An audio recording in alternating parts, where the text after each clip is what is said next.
Hi everyone, Europe में राष्ट्रवाद जो चैप्टर है इससे बिहार बोर्ड में 10 नंबर का क्वेश्चन इससे पूछा जाता है। तो आप लोग अब सोच रहे हैं कि यूरोप में राष्ट्रवाद तो हमने पढ़ा नहीं है, तो आपको हम पढ़ाएंगे यूरोप में राष्ट्रवाद, लाइन बाय लाइन पढ़ाएंगे एवं सभी क्वेश्चनों को आपके दिमाग में फिट करेंगे। जो यहाँ पर पढ़ाने वाले हैं यहाँ से सब्जेक्टिव भी बनेगा और ऑब्जेक्टिव भी आपका बनेगा, ठीक है। तो हम आपको कहेंगे कि जो हम आपको पढ़ा रहे हैं उसको नोट कर लीजिए, क्योंकि 10 नंबर का बाबू सवाल है। अगर 10 नंबर से आप पीछे रह जाते हैं तो कितना बहुत ही बड़ा दुख होता है, ठीक है। तो चलिए आज की इस क्लास को हम यहाँ पर शुरुआत कर लेते हैं, जो कि आपके लिए बहुत ही इंपॉर्टेंट है। जैसा कि देख रहे हैं पहला चैप्टर आपके आंखों के सामने दिख रहा है, यूरोप में राष्ट्रवाद। यूरोप में राष्ट्रवाद लाइन बाय लाइन आपको समझाएंगे, चैप्टर 1 जो है। और आज तारीख कितना है? 18 तारीख है। 18 तारीख का यह चैप्टर हम स्टार्ट किए, ठीक है। और यह वीडियो का पार्ट 1 होगा। तो चलिए यूरोप में राष्ट्रवाद, तो सबसे पहले चैप्टर शुरू से करने से पहले यूरोप आखिर यूरोप है क्या? यूरोप में राष्ट्रवाद हो रहा है तो सबसे पहले जानेंगे क्या कि यूरोप है क्या।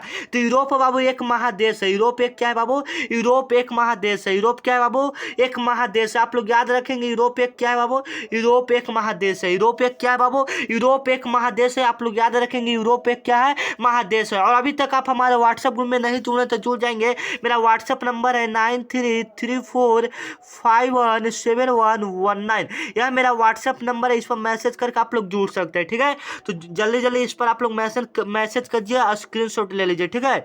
चलिए तो नेक्स्ट क्वेश्चन की तरफ चलते हैं मेरे प्यारे स्टूडेंट। यूरोप क्या है? तो यूरोप एक महादेश है। यह ऑब्जेक्टिव में पूछ सकता है। तो यूरोप क्या है? यूरोप एक महादेश है। नेक्स्ट क्वेश्चन है कि यूरोप महादेश में इटली, जर्मनी, ऑस्ट्रिया, प्रसा तथा ब्रिटेन, यूनान, पोलैंड, बोहेमिया आदि देश आते हैं। मतलब जो महादेश होते हैं उसके अंदर बहुत सारे देश आते हैं। जैसे में यूरोप महादेश में इटली भी आता है, जर्मनी भी आता है, ऑस्ट्रिया भी आता है, प्रसा भी आता है, रूस भी आता है, ब्रिटेन भी आता है, यूनान भी आता है, पोलैंड भी आता है, बोहेमिया आदि, ये सब जो देश है ये यूरोप के अंतर्गत आते हैं, ठीक है मेरे प्यारे स्टूडेंट। ये किसके अंतर्गत आते हैं? ये सब यूरोप के अंतर्गत आता है। ये जो आप देश को देख रहे हैं यहाँ पर, यह सब यूरोप के अंतर्गत आते हैं।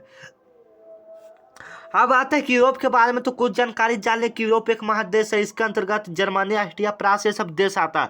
अब बात आता है कि आखिर अब राष्ट्रवाद क्या है? यूरोप में राष्ट्रवाद जो चैप्टर का नाम है तो उसमें राष्ट्रवाद का क्या काम है? तो यहाँ पर हम आते हैं कि राष्ट्रवाद आखिर होता क्या। तो देखिए जो राष्ट्रवाद होता है, ध्यान से समझिएगा, जो राष्ट्रवाद होता है, राष्ट्रवाद होता है कि जो अपने देश के प्रति प्रेम करता है। जैसे में कोई ना अपने देश से प्रेम करता है, जैसे में आर्मी को देखे होंगे जो देश की सेवा करते हैं, ये सब क्या बाबू? राष्ट्रवाद है। जो अपने देश का सेवा करते हैं वो सब क्या है? राष्ट्रवाद है। जैसे में राष्ट्र के प्रति प्रेम की भावना को राष्ट्रवाद कहते हैं। राष्ट्र के प्रति, जैसे में यह सब्जेक्टिव में 2 नंबरिया में क्वेश्चन पूछा है कि राष्ट्रवाद क्या है, इसलिए हम बोले कि आप सब नोट कर लीजिए। इसीलिए हम बोले कि आप सब नोट करते जाइए। आपको सेल्फ स्टडी हम बिहार वाला सर करवाएंगे, ठीक है। बारी बारी से सभी चैप्टर का करवाएंगे, ठीक है। तो आप लोग नए हैं तो कमेंट कर दीजिएगा कि सर नेक्स्ट चैप्टर लाइए, ठीक है। तो राष्ट्रवाद क्या है? अपने देश के प्रति प्रेम की भावनाओं को राष्ट्रवाद कहते हैं, ठीक है। राष्ट्र के प्रति जो प्रेम की भावना है उसको हम लोग क्या बोलते हैं? राष्ट्रवाद बोलते हैं, ठीक है ना। उसको क्या बोलते हैं? राष्ट्रवाद बोलते हैं। नेक्स्ट क्वेश्चन है कि आखिर ये तो छोटा रूप में हो गया, अगर सब्जेक्टिव में लिखने के लिए दे दे तो हम कैसे लिखेंगे? तो ऐसे लिखेंगे कि राष्ट्रवाद एक ऐसी भावना है, राष्ट्रवाद एक ऐसी भावना है जो किसी भौगोलिक, संस्कृति या सामाजिक परिवेश में रहने वाले लोगों को एकता की वाहक बनती है। मतलब जो राष्ट्रवाद है समाज में जो लोग रहता है उसके बीच क्या प्रेम की भावना को बढ़ाता है, उसी को हम लोग क्या बोलते हैं? राष्ट्रवाद बोलते हैं, ठीक है। अपने देश के प्रति प्रेम की भावना को क्या बोलते हैं? राष्ट्रवाद बोलते हैं। अपने देश के प्रति जो लगाव रखता है उसी को हम लोग क्या बोलते हैं? राष्ट्रवाद। आशा करते हैं कि राष्ट्रवाद आप लोग समझ गए होंगे कि अपने देश के प्रति लगाव रखना ही राष्ट्रवाद कहलाता है, ठीक है। अब आता है कि यूरोप में आखिर राष्ट्रवाद हुआ क्यों था? तो देखिए यूरोप में जो राष्ट्रवाद हुआ था, यूरोप में राष्ट्रवाद के विकास में सहायक तत्व, तो यूरोप में राष्ट्रवाद मतलब अब यूरोप में पहले था कि सब अपने से मतलब रखता था, फिर धीरे धीरे यूरोप में राष्ट्रवाद का विकास हुआ, मतलब सब अपने देश से प्यार करने लगे, ठीक है। पुनः जागरण के फलस्वरूप उत्पन्न परिस्थितियां, 1789 के जो फ्रांसीसी क्रांति हुआ था उसके समय यूरोप में क्या होता? राष्ट्रवाद का क्या हुआ था? उदय हुआ था। नेपोलियन का सैन्य अभियान, जो नेपोलियन था यूरोपी का था, तो नेपोलियन था तो वह यूरोप पर बाबू क्या कर लिया था? आक्रमण ये सब कर लिया था। इसी चलते यूरोप में सभी लोग मिलकर फिर रहने लगे, इसलिए फिर प्रेम की भावना बढ़ने लगा, ठीक है। अब मेटरनिक की प्रतिक्रियावादी नीति, मेटरनिक जो था प्रतिक्रियावादी नीति आप लोग जानते हैं, वो 1804 में नेपोलियन फ्रांस का सम्राट बना। जो फ्रांस था ये यूरोप का एक देश है, आपको तो अभी बताएं यूरोप का एक देश है। वहां में 1804 ईस्वी में नेपोलियन ने क्या बना था? तो फ्रांस का क्या बना था? सम्राट बना था। 1804 ईस्वी में नेपोलियन संहिता लागू किया था। ये ऑब्जेक्ट ऑब्जेक्टिव में क्वेश्चन पूछता है, ये वाला जो ऑब्जेक्टिव क्वेश्चन देख रहे हैं, ये वाला जो आप लोग देख रहे हैं, ये वाला जो आप लोग देख रहे हैं, यह ऑब्जेक्टिव में क्वेश्चन पूछता है ये वाला। ठीक है, इसको आप लोग अच्छे से याद कर लीजिएगा कि 1804 ईस्वी में, 1 मिनट, 1804 ईस्वी में नेपोलियन संहिता किस वर्ष लागू किया गया? तो 1804 ईस्वी में नेपोलियन संहिता लागू किया गया। ठीक है, ये सब पूछा जाता है। ठीक है ना, चलिए नेक्स्ट क्वेश्चन है कि 1815 ईस्वी में नेपोलियन वाटरलू के युद्ध में हार गया। जो 1815 नेपोलियन वाटरलू युद्ध हुआ था उसमें नेपोलियन हार गया था। ठीक है, नेक्स्ट क्वेश्चन है कि मित्र राष्ट्रों ने नेपोलियन को कैद कर सेंट हेलेन नामक टापू पर रख दिया। जैसे में मतलब यूरोप में जो राष्ट्रवाद का उदय हुआ था उस समय बहुत सारे लोग मतलब क्या राजा बन गया था, ये कौन नेपोलियन बन गया था। तो उस समय जो यूरोप के जो लोग थे वो इसको कैद बना लिया था, कैदी करके एक हेलेना नामक जो टापू है, टापू मतलब समझते हैं चारों तरफ पानी रहता है, बीच में एक छोटा सा जगह रहता है, जहां 1821 ईस्वी में नेपोलियन का मृत्यु हो गया था, उसी में बंद करके रख दिया था, उसी में नेपोलियन का क्या हो गया था, मृत्यु हो गया था। अब आता है मेटरनिक युग आता है। अब क्या आता है मेटरनिक युग। यह आपके एग्जाम में पूछता है कि मेटरनिक युग से आप क्या समझते हैं, 5 नंबर का दे देता है। अगर आप यह इतना लिख देते हैं तो आपका 5 नंबर क्या हो जाएगा, कन्फर्म हो जाएगा।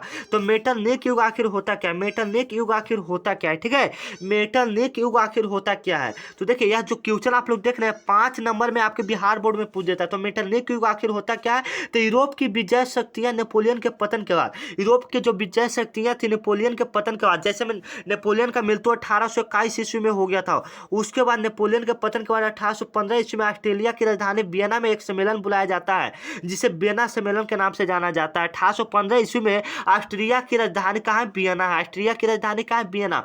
वहां पर एक सम्मेलन बुलाया जाता है जिसे हम लोग क्या किसके नाम से जाना जाता है बाबू, तो जिसे हम लोग वियना सम्मेलन के नाम से जानते हैं, जिसे हम लोग किस नाम से जानते हैं, वियना सम्मेलन के नाम से जानते हैं। वियना सम्मेलन का अध्यक्ष ऑस्ट्रिया के चांसलर मेटरनिक था।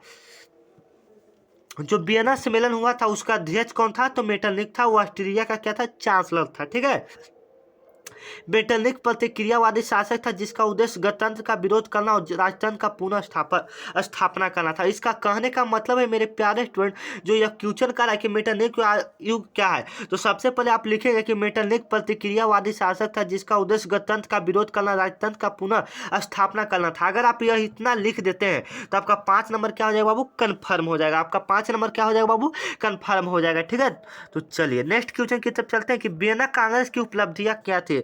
ये सभी 5 नंबर में पूछ देता है। ठीक है, तो ये सब तो ऑब्जेक्टिव देखते हैं, ऑब्जेक्टिव कहाँ पर है देख लेते हैं। ये सब तो अभी बहुत सारा है, अभी तो इटली ये सब तो पढ़ाना बाकी है।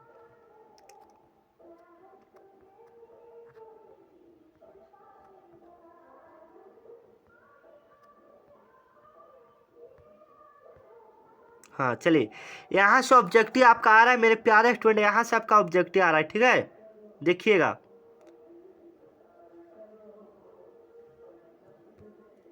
1 मिनट। कह रहा है ऑब्जेक्टिव कह रहा है कि इटली एवं जर्मनी के वर्तमान में किस महादेश के अंतर्गत आता था। किस महादेश के अंतर्गत आता है, यूरोप महादेश के अंतर्गत आता है। ग ऑप्शन बिल्कुल राइट हो जाएगा। मिलते हैं नेक्स्ट वीडियो में, क्योंकि अभी मुझे कुछ काम आ गया नेटवर्क इशू की वजह से। ठीक है, तो अभी मिलते हैं नेक्स्ट वीडियो में। आप लोग कमेंट कर दीजिएगा और जाते जाते इस वीडियो को क्या कर दीजिएगा, शेयर कर दीजिएगा। मिलते हैं नेक्स्ट वीडियो में, तब तक के लिए जय हिंद।